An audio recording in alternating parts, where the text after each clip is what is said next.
बोलल्या, तर मला म्हणल्या त्या आंघोळीला गेल्या आणि मला म्हणल्या की तोपर्यंत कारले चिरून ठेव, त्याला हळद आणि मीठ लावून ठेव, म्हणजे नाही का त्याच्यातला कडवटपणा कमी होते. तर मग मी चिरून ठेवते. आता चिरून पोरांचं आवरायचंय, पोरांच्या आंघोळी वगैरे राहिल्या सगळं. पोरांना म्हणलं थोडंसं कारलं खातर बघा, खातायत का, म्हणजे त्यांना पण कळतं हे कडू लागतंय, तर अजिबात खायला मागत नाही. बघा, मोठ्याला म्हणलं खा, छोटीलाही म्हणलं खा, अजिबात खाल्लं नाही कुणीच. हे आता मला स्वयंपाक करू देत नाही, म्हणजे कारले चिरू देत नाही. कारले चिरायची जबाबदारी इकडे.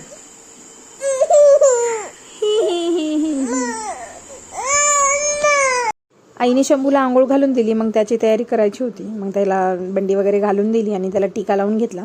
एकदा त्याची तयारी झाली की बऱ्यापैकी कामं निवांत होतात, म्हणून त्याची तयारी करून दिली. कारले चिरून झाले होते आणि तीर्थाला फिर द्यायला गेली. मग तोपर्यंत आईनं कारल्यामध्ये नाही का मीठ आणि हळद ओतली आणि त्याला चांगलं मिक्स करून घेतलं, जेणेकरून त्याच्यातला कडवटपणा जाते म्हणून.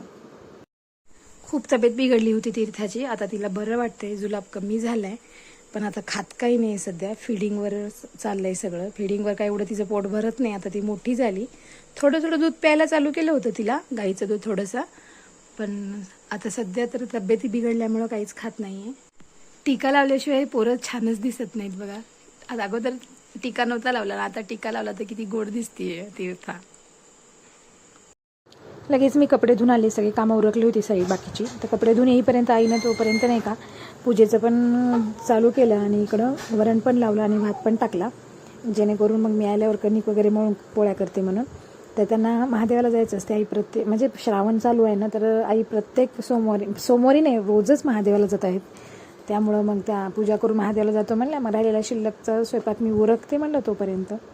म्हणून कारल्याची भाजी असल्यामुळं एकदम वरण साधंच ठेवलं होतं. तुरीची डाळच केली होती, पण साधीच एकदम, म्हणजे मीठ आणि हळदच घालून फक्त. का आता पोरं पण खातात, तीर्थाला पण थोडंसं प्यायल्यावर ते नाही का वरणावरचं पाणी पिते तीर्था पण. साधं वरण आहे फक्त, काय म्हणतात त्याला, एकदम साधं वरण, तुरीची डाळ साधी, आणि त्याच्यात तोंडी लावायला कारल्याची भाजी, पोळी आणि भात, असा स्वयंपाक आहे. तडका देत नाही आणि एकदम साधं. वरणाला तडका देत नाही का, तर पोरं खातात म्हणून. आणि साधं वरण खूप आवडते. आम्ही त्याच्यामध्ये तुरीची डाळच असते फक्त, मुगाची डाळ मिक्स करत नाही. आता थोडीशी टेस्ट पण बदलते ना, आणि तुरीची डाळ आमच्या भागात पिकते, त्यामुळे काही टेन्शन नाही. आई म्हणल्या होत्या कारल्याची भाजी करते, पण आई गेल्या होत्या महादेवाला, त्याच्यामुळे म्हटलं चला पटकन आपणच करून घ्या. तीर्था झोपून होती, म्हटलं चला थोडा वेळ करता येईल. आणि नाही का, मग काय झालं, बाबू निघाला महादेवाला आणि मला चिडवतोय, तुला नेतच नाही. मला त्याला म्हणलं थांब मी येते.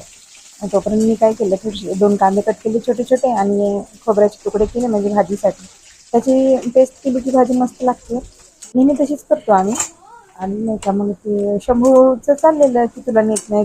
मग मला चिडवत होता बघा कसा. मी येऊ का रे, मी येऊ दे ना, काय होते, रोजच तर तू जातो, आज तू राहा घरी, घर सांभाळ, मी पप्पा आणि आई जातो. टाटा. शंभू आणि आई आणि पप्पा तर गेली होती महादेवाला. म्हणलं चला पटकन भाजी करून घ्या. आणि ते जे नाही का आपण कारले भिजवले होते मिठामध्ये आणि हळदीमध्ये भिजून ठेवले होते, त्याला एकदा पाण्याने धुवायचं, 2 वेळा धुतलं तरी चालतं. नंतर भाजीमध्ये मीठ आणि हळद टाकायची गरज पडत नाही. तेवढं तीर्थ उठली बघा, जाऊन 5 मिनिट झाले नाही आईला की ही पण उठली. आता हिला सांभाळत स्वयंपाक कसा करायचा. झोप.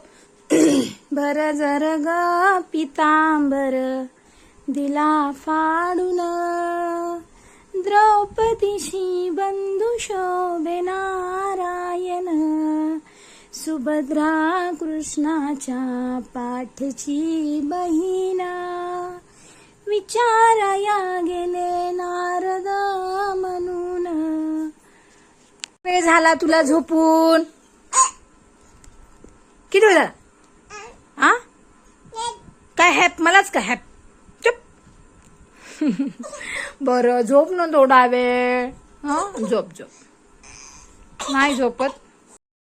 बघा, भाजी झाली असती, ऑलमोस्ट स्वयंपाकच झाला असता, पण तीर्थ उठून बसली. मग काय तिचंच आवरावं लागतं. तिला कपडे वगैरे घातले आणि चालेल तिचं तिच्या हातात दिलेली एक वस्तू खेळेल म्हणून कशाचं काय फेकत होती खाली सारखी. तीर्थाचं उरकून घेतलं तेवढ्यात माझी नणंद आली. मग तीर्थाला नेलं तिने. वहिनी म्हणे मी नेते तू चल कर स्वयंपाक.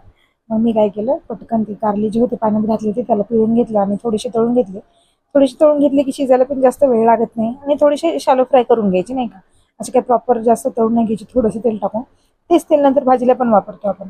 मग नाही का तसं करून घेतलं आणि तळून घेतले ते एका टोपलीमध्ये काढून ठेवली. जी टोपलीमध्ये मी भिजवले ऑलरेडी कारले जास्त भांडे पण खरकटे नाही होत. आणि घेतलं आणि थोडासा लसूण ठेचला. ती सगळी पेस्ट मिक्सरमधनं काढली नाही का मिक्सरच्या भांड्यातनं काढली आणि त्याला काही नाही फोडणीला फक्त जिरी मोहरी घातली आणि लसूण घातलं ठेचून. त्याच्यानंतर लसूण डाळ झाल्यावर त्याच्यामध्ये तो मसाला टाकला. मसाला पण नंतर चांगला शिजू द्यायचा आणि तेल सुटू द्यायचं त्याचं जेणेकरून चवीला पण छान लागते आणि भाजी दिसायला पण चमचमीत दिसते. आणि नंतर ते लालसर होऊ दिला चांगला शिजू दिला त्याला आणि त्याला पण तेल सुटलं. त्याच्यामध्ये लाल तिखट घातलं म्हणजे मग नाही का लाल तिखटच घालायचं आणि वरून मी थोडासा काळा मसाला घातला. तर हळद आणि मीठ घालायची गरजच नव्हती. ऑलरेडी हळद आणि मिठामध्ये आपण ते भिजवले होते कडवटपणा जावा म्हणून. मग नाही का भाजी शिजायला घातली होती. तोपर्यंत भाजी शिजते म्हणलं मस्त अशी शिजत दिसत पण चमचमीत होती. भरपूर कोथिंबीर घातला. आता सध्या कोथिंबीर फ्रेश मिळतं. मग कणिक मळलेलंच होतं ऑलरेडी त्याला थोडंसं पुन्हा नरम केलं आणि लागले पोळ्या टाकायला. आई भाजी करतो म्हणल्या होत्या पण त्यांना काही वेळच भेटला नाही. महादेवाला गेल्यानंतर तीर्थ उठून बसली होती. मग आई आली आणि तीर्थाला सांभाळलं. मग मी पटापट पोळ्या टाकून घेतल्या. मग पोरांना नाही का खायला बरं पडते आणि देवाला पण नैवेद्य दाखवावं लागते ना अगोदर. मग नाही का आमची आज सासू आजारी आहे. मग त्या आईला फोन केला मी आई साधं वरण केलं घेऊन जा म्हणून. का तर म्हाताऱ्या माणसाला दुसरं काय खाऊ घालायचं ना. ती पोळी आहे किंवा भाकरी कुस करून त्याच्यामध्ये खाऊ घालतात. त्यामुळं तिला पण साक्षीला बोलवलं तिला दिलं. तिला वरण दिलं आणि मग चाललं. तीर्थ उठून बसली होती. बाबूला आई जीव घालत होत्या. माझा चालला होता स्वयंपाक आणि हे काय म्हणले की मला काही भूक नाही मी पुसदला जाऊन येते. त्यांना काहीतरी काम होतं तरी तीर्थ रडत होती तिथे बाहेरून मला घेऊन जा म्हणून.